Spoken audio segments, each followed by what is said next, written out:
नमस्कार दोस्तों, स्वागत करता हूं मैं आपका हमारे YouTube channel the mechanical educators में। तो दोस्तों, आज के इस वीडियो में हम ऑटोमोबाइल बैटरीज़ में आज हम बैटरी एफिशिएंसी के बारे में सीखेंगे। उसके बाद में बैटरी टेस्टिंग की कुछ मेथड्स है उसके बारे में डिटेल में डिस्कस करेंगे। और बैटरी टेस्टिंग में पर्टिकुलरली हम कैडमियम टेस्ट को डिटेल में डिस्कस करने वाले हैं, क्योंकि वो IMP है आपके एग्ज़ाम के रिगार्डिंग। और अंत में हम बैटरी ट्रबल के साथ हमारी जो है ऑटोमोबाइल बैटरीज़ की ये जो सीरीज़ है वो आज हम कंप्लीट करने वाले हैं। तो दोस्तों, अगर आपने इस सीरीज़ के प्रीवियस वीडियोस अभी तक हमारे यूट्यूब चैनल पर नहीं देखे हैं तो उसकी जो लिंक है वो यहाँ पर आपको मैं आई बटन में दे दूँगा, और उसकी जो लिंक है वो प्लेलिस्ट में भी अवेलेबल है, तो उस पर जाके आप डायरेक्टली चेकआउट कर सकते हैं। तो चलिए स्टार्ट करते हैं आज का ये वीडियो लेक्चर। तो आज के इस वीडियो लेक्चर में हम फर्स्ट बात करने वाले हैं बैटरी एफिशिएंसी के बारे में। बैटरी एफिशिएंसी जो है वो मेनली दो पैरामीटर्स के ऊपर डिपेंडेंट रहती है। फर्स्ट जो पैरामीटर है वो है टेम्परेचर, और सेकंड जो पैरामीटर है वो है रेट ऑफ डिस्चार्ज। टेम्परेचर के ऊपर क्यों डिपेंडेंट रहती है वो हम अगर देखने जाए तो फर्स्ट पॉइंट जो है वो रीड करते हैं। At a low temperature the battery is less efficient and can not supply much of the current for longer time. यानी कि अगर आपकी बैटरी का टेम्परेचर लोअर है तो उसकी जो एफिशिएंसी है वो कम देखने को मिलेगी, और वो जो है वो आपको इतना ज़्यादा करंट लॉन्गर समय तक के लिए प्रोवाइड नहीं कर पाएगी। वहीं पर अगर बात करते हैं क्यों वो नहीं कर पाएगी, तो बिकॉज द केमिकल एक्टिविटी जो है वो लोअर टेम्परेचर पर हमें कम देखने को मिलती है सल्फ्यूरिक एसिड एंड प्लेट्स के बीच में। यानी कि अगर आपका टेम्परेचर लोअर है, मान लीजिए विंटर सीजन है, तो विंटर सीजन में टेम्परेचर जो है वो काफ़ी लो हो जाता है, तो वहाँ पर क्या होगा कि सल्फ्यूरिक एसिड और जो एक्टिव मटेरियल यानी कि प्लेट्स के बीच में जो केमिकल रिएक्शंस होने चाहिए, इतने ज़्यादा केमिकल रिएक्शंस हमें देखने को नहीं मिलेंगे। उसके वजह से जो है वो इलेक्ट्रॉन का फ्लो भी हमें कम देखने को मिलेगा, तो वहाँ पर हमें जो करंट मिलेगा वो कितना होगा, कम होगा। वहीं पर अगर आपसे बात करता हूँ सेकंड पॉइंट की, तो rate of discharge. Rate of discharge यानी कि आप बैटरी में से कितना करंट जो है वो आउटपुट में ले रहे हैं किसी भी पर्टिकुलर टाइम स्पान में। तो वहाँ पर अगर आप हाई रेट ऑफ डिस्चार्ज यानी कि ज़्यादा से ज़्यादा अगर करंट आप किसी भी बैटरी में से डिस्चार्ज करते हैं तो वो आपको ज़्यादा एम्पियर आवर की कैपेसिटी नहीं दे पाएगी। अगर हम कंपैरिजन करते हैं लोअर रेट ऑफ डिस्चार्ज के बारे में, अगर आप लोअर रेट से डिस्चार्ज कर लेते हैं किसी भी बैटरी को, कंटिन्यूसली अगर डिस्चार्ज करते रहते हैं लोअर रेट से, तो वहाँ पर क्या होगा कि इन लोअर रेट्स जो प्लेट्स और सल्फ्यूरिक एसिड है यानी कि एक्टिव मटेरियल और इलेक्ट्रोलाइट है, उन दोनों को केमिकली रिएक्ट करने के लिए प्रॉपर टाइम मिलेगा। वहाँ पर प्रॉपर टाइम मिलेगा उन दोनों को रिएक्ट करने के लिए। इसकी वजह से जो है वो हमें एक कंटिन्यूअस आउटपुट दे पाएगी किसी भी automobile battery longer period of time. तो वहाँ पर क्या हो गया कि उसकी जो एम्पियर आवर कैपेसिटी है वो हायर रेट ऑफ डिस्चार्ज के मुकाबले ज़्यादा हो जाएगी। तो यहाँ पर आप देख सकते हैं कि समय ज़्यादा मिलने की वजह से जो है वो केमिकल रिएक्शंस इंक्रीज हो जाएंगे। केमिकल रिएक्शंस इंक्रीज होंगे तो वहाँ पर जो कॉन्स्टेंट करंट आउटपुट हमें देखने को मिलेगा, और इसकी वजह से जो है वो lower rate of discharge prefer किया जाता है हायर रेट ऑफ डिस्चार्ज के मुकाबले to increase the battery efficiency. तो दोस्तों, ये तो बात हो गई कि बैटरी एफिशिएंसी है वो दो पैरामीटर्स के ऊपर मेनली डिपेंडेंट है। फर्स्ट जो है वो टेम्परेचर एंड सेकंड जो है वो रेट ऑफ डिस्चार्ज। तो वहाँ पर अब नेक्स्ट बात करते हैं हम टर्मिनल वोल्टेज वेरिएशन के बारे में, कि दोस्तों किसी भी ऑटोमोबाइल बैटरी में हमें वोल्टेज का जो वेरिएशन देखने को मिलता है, टर्मिनल वोल्टेज का वेरिएशन जो देखने को मिलता है, तो उसकी जो फॉलोइंग कंडीशन यानी कि कौन कौन सी जो वो कंडीशंस है उसके कारण हमें टर्मिनल वोल्टेज वेरिएशन देखने को मिलता है। तो उसके बारे में अगर मैं आपसे डिस्कस करूँ तो फर्स्ट हम डिस्कस करेंगे कि जब जो बैटरी है वो हमारी चार्जिंग कंडीशन में, यानी कि अब जब हम बैटरी चार्ज कर रहे हैं तब क्या होगा। तो वहाँ पर जब हम हमारी बैटरी चार्ज कर रहे हैं तो वहाँ पर टर्मिनल वोल्टेज जो है वो इंक्रीज होने चाहिए। जब आप बैटरी चार्ज कर रहे हैं तो वहाँ पर टर्मिनल वोल्टेज जो है वो क्या होने चाहिए, इंक्रीज होने चाहिए। तो वो कब इंक्रीज होंगे, जब हम चार्जिंग रेट को बढ़ाएंगे, यानी कि जो चार्जिंग का रेट है यानी कि जो करंट पुश कर रहे हैं हम ऑटोमोबाइल बैटरी में, अगर उसमें जो है वो हम इंक्रीज करते हैं तो टर्मिनल वोल्टेज इंक्रीज हो जाएंगे। सेकंड पॉइंट है increase the state of charge. State of charge जो आपको सुनने में इतना डिफिकल्ट लग रहा होगा, परंतु स्टेट ऑफ चार्ज जो है वो किसी भी ऑटोमोबाइल बैटरी में अगर मैं सिंप्लीफाई करके बताऊँ तो वो चार्जिंग लेवल दर्शाएगा आपको। चार्जिंग लेवल जो है आपके मोबाइल में आपने देखा ही होगा कि 100% चार्ज हो गई है बैटरी आपकी, 90% चार्ज हो गई है, 80% चार्ज हो गई है, तो वो क्या दर्शाता है किसी भी ऑटोमोबाइल बैटरी में स्टेट ऑफ चार्ज। यानी कि किसी भी बैटरी में जो है वो स्टेट ऑफ चार्ज क्या कहलाएगा, चार्जिंग लेवल कहलाएगा। वहीं पर अगर मैं आपसे बात करता हूँ लास्ट पॉइंट की डिक्रीजिंग इन द टेम्परेचर, यानी कि अगर आप किसी भी ऑटोमोबाइल बैटरी जब भी चार्ज हो रही है अगर आपका टेम्परेचर जो है वो लो रहेगा तो वहाँ पर जो उसकी एफिशिएंसी बढ़ेगी और चार्जिंग एफिशिएंसी बढ़ेगी, और चार्जिंग एफिशिएंसी बढ़ने की वजह से जो टर्मिनल वोल्टेज है वो भी हमें इंक्रीज देखने को मिलेंगे।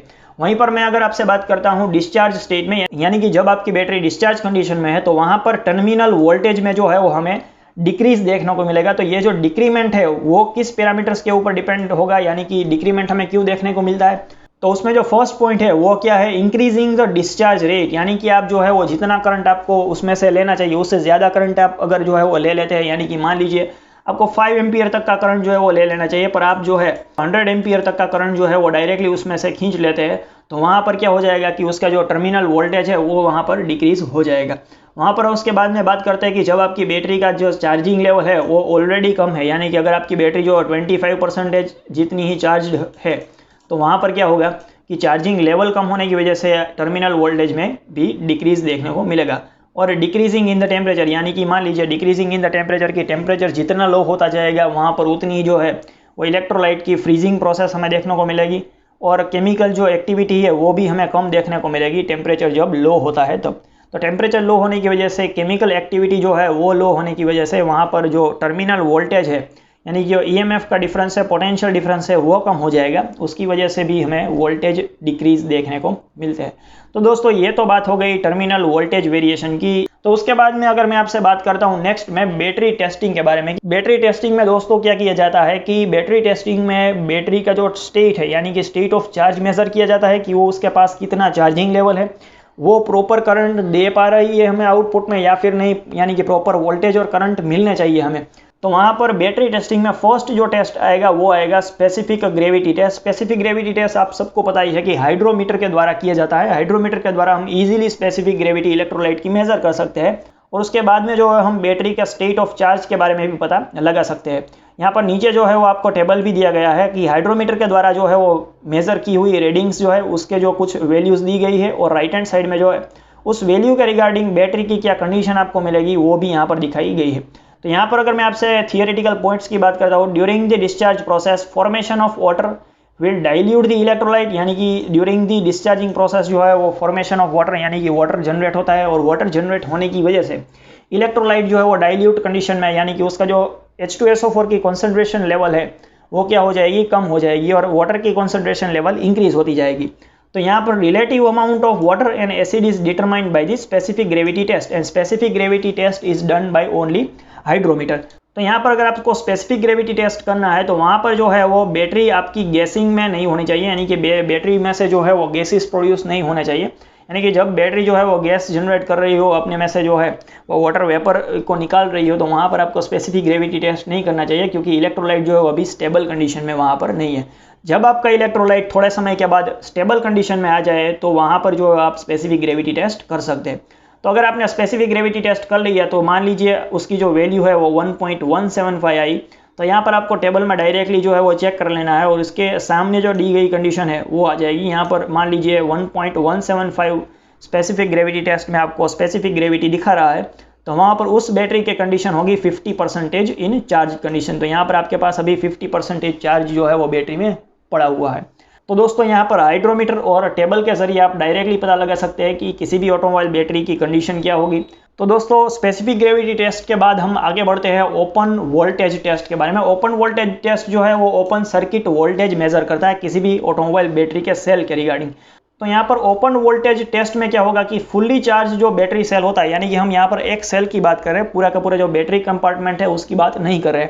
तो यहाँ पर अगर हम एक सेल की बात करते हैं तो यहाँ पर जनरली एक सेल किसी भी ऑटोमोबाइल बैटरी का आपको पता ही होगा कि 2.1 वोल्ट जो है वो एज ए आउटपुट आपको देगा। तो यहाँ पर वोल्टेज जो है वो अब कैसे मेजर होंगे, वोल्ट मीटर के द्वारा मेजर किए जाएंगे कि किसी भी ऑटोमोबाइल बैटरी में जो है वो हम मान लीजिए ओपन सर्किट वोल्टेज के द्वारा क्या करते हैं कि उस सेल के जो है वो वोल्टेज मेजर कर लेते हैं वोल्ट मीटर के द्वारा। आपको पता है वोल्टेज जो है वो वोल्ट मीटर के द्वारा मेजर किए जाते हैं। तो यहाँ पर अब इक्वेशन है हमारे पास कि अगर आपके पास वोल्टेज है सर, ओपन सर्किट वोल्टेज है, तो उसके द्वारा आप स्पेसिफिक ग्रेविटी कैसे मेजर करेंगे। Specific gravity is equal to cell open circuit voltage, यानी कि मान लीजिए आपके पास 2.1 वोल्ट जो है वो आया है, तो इसके माइनस करेंगे आप 0.845, तो आपको आंसर कितना मिलेगा 1.255 जो है वो यहाँ पर आपको आंसर मिलेगा। तो यहाँ पर आप देख सकते हैं कि यहाँ पर ये जो आंसर मिला है वो क्या देगा आपको, स्पेसिफिक ग्रेविटी ऑफ इलेक्ट्रोलाइट देगा। तो यहाँ पर आप इस टेबल से मालूम कर सकते हैं कि यहाँ पर आप देखिए कि 1.230 से अगर ज़्यादा भी है तो आपकी बैटरी चार्ज कंडीशन में ही है। तो यहाँ पर आप देख सकते हैं कि जो है वो हमने एग्जाम्पल के द्वारा ओपन सर्किट वोल्टेज टेस्ट जो है वो समझने की कोशिश की कि जो स्पेसिफिक ग्रेविटी है वो डायरेक्टली मेज़र की जा सकती है ओपन सर्किट वोल्टेज के द्वारा। तो यहाँ पर अब बात करते हैं थर्ड बैटरी टेस्टिंग के बारे में, high discharge test. High discharge test जो है वो क्यों किया जाता है, पहले तो हम वो समझ लेते हैं। आप सभी को पता है कि इंजन को स्टार्ट करने के लिए स्टार्टिंग मोटर चाहिए, और स्टार्टिंग मोटर में जो टॉर्क चाहिए वो इनिशियली क्या होगा, ज़्यादा होगा। टॉर्क इनिशियली ज़्यादा होने की वजह से जो करंट चाहिए बैटरी में से उसको वो भी ज़्यादा होगा।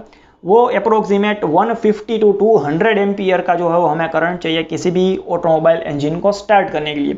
तो वहाँ पर जो है वो बैटरी इतना करंट कैपेबल है देने के लिए, अगर वो मेज़र करना है आपको, अगर उसका टेस्टिंग करना है तो उसके लिए आएगा high discharge test. High discharge test में क्या होगा, at the time of starting the cranking motor draws very heavy current due to that cell voltage fall. यानी कि जब भी जो है वो करंट जितना आप ज़्यादा बैटरी में से ड्रोन करेंगे यानी कि खींचेंगे तो वहाँ पर वोल्टेज का आपको ड्रॉप मिलेगा ही मिलेगा, वो श्योर है। परंतु वहाँ पर वोल्टेज जो है वो ड्रॉप नहीं होने चाहिए 1.5 वोल्ट से कम। यानी कि अगर आपके सेल के वोल्टेज 1.5 से कम हो जाता है तो जो है वो बैटरी डिफेक्टिव है, और वो बैटरी आपका जो पर्पस है यानी कि इंजन को स्टार्ट करने का जो पर्पस है वो आपको सर्व नहीं कर पाएगी।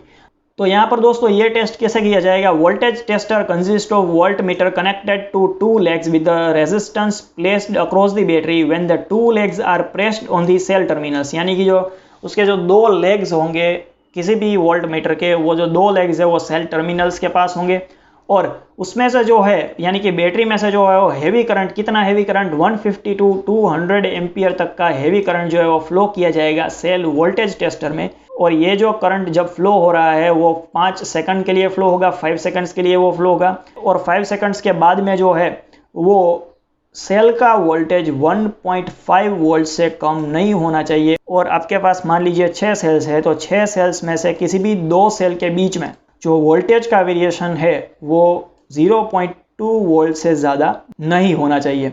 तो यहाँ पर आप देख सकते हैं कि बैटरी कब डिफेक्टिव कहलाएगी हाई डिस्चार्ज टेस्ट में, जब आप 5 सेकंड के लिए उसे डायरेक्टली वोल्टेज टेस्टर के साथ कनेक्ट कर रहे हैं, उसमें से 150 to 200 एम्पियर जितना करंट आप उसमें से जो है वो निकाल रहे हैं, और वहाँ पर जो है वो अगर उसके बाद में किसी भी एक पर्टिकुलर सेल का वोल्टेज 1.5 वोल्ट से कम नहीं हो रहा है, और किसी भी 2 सेल के बीच में जो डिफरेंस है वोल्टेज का वो अगर एक्सीड नहीं करता है 0.2 वोल्ट से ज़्यादा, तो वहाँ पर जो है वो यहाँ पर बैटरी आपको हाई डिस्चार्ज टेस्ट में पास हो जाएगी। और अगर यहाँ पर किसी भी एक कंडीशन को फुलफिल नहीं कर पाती है बैटरी, तो वहाँ पर आपकी बैटरी जो है वो डिफेक्टिव कहलाएगी। उसके बाद में बैटरी टेस्टिंग के जो लास्ट टेस्ट है वो है कैडमियम टेस्ट। कैडमियम टेस्ट जो है वो किसी भी बैटरी के लिए पॉसिबल है, वहाँ पर ऐसा नहीं है कि वो हाई डिस्चार्ज करंट के लिए ही है, वो नॉर्मल किसी भी बैटरी के लिए पॉसिबल है। तो दोस्तों कैडमियम टेस्ट कैसे किया जाता है वो एक बार समझ लेते हैं। तो कैडमियम टेस्ट जो है वो समझने के लिए आपको यहाँ पर लेफ्ट हैंड साइड में दी गई एक फिगर को समझना पड़ेगा। यहाँ पर एक जो है वो ऑटोमोबाइल बैटरी है, हमने यहाँ पर 3 सेल वाली ऑटोमोबाइल बैटरी ले ली है। 3 सेल यानी कि अप्रोक्सीमेट उसका जो आउटपुट होगा वो कितना होगा, 6 वोल्ट होगा। तो यहाँ पर 6 वोल्ट की मैंने बैटरी ले ली है, और वहाँ पर क्या होगा कि कैडमियम वोल्टामीटर आएगा। कैडमियम वोल्टामीटर कैसे होगा कि यहाँ पर जो है वो एक प्रकार का एक वोल्ट मीटर है, और वोल्ट मीटर के जो पॉजिटिव टर्मिनल्स और नेगेटिव टर्मिनल्स की अगर बात करूँ तो नेगेटिव टर्मिनल्स के साथ कैडमियम टेस्ट में जो है वो कैडमियम रोड इमर्स्ड की जाएगी इबोनाइट ट्यूब में। यानी कि इबोनाइट ट्यूब में कैडमियम रोड को इमर्स्ड किया जाएगा, और ये जो मान लीजिए यहाँ पर ये जो आपको दिखाया गया है वो है cadmium road immersed in the ebonite tube. और ये जो पार्ट है यानी कि जो पार्ट है वो डायरेक्टली यहाँ पर वेंट होल के थ्रू इलेक्ट्रोलाइट के अंदर इमर्स्ड किया जाएगा, और यहाँ पर ये जो है वो नेगेटिव टर्मिनल के साथ कनेक्ट होगा वोल्ट मीटर के साथ। यहाँ पर आप देख सकते हैं कि the rod immersed in the electrolyte and connected to the negative terminal of the volt meter. यानी कि यहाँ पर ये जो कैडमियम का रोड है वो डायरेक्टली कनेक्टेड होगा नेगेटिव टर्मिनल के साथ जो कैडमियम के वोल्ट मीटर के साथ कनेक्टेड होगा।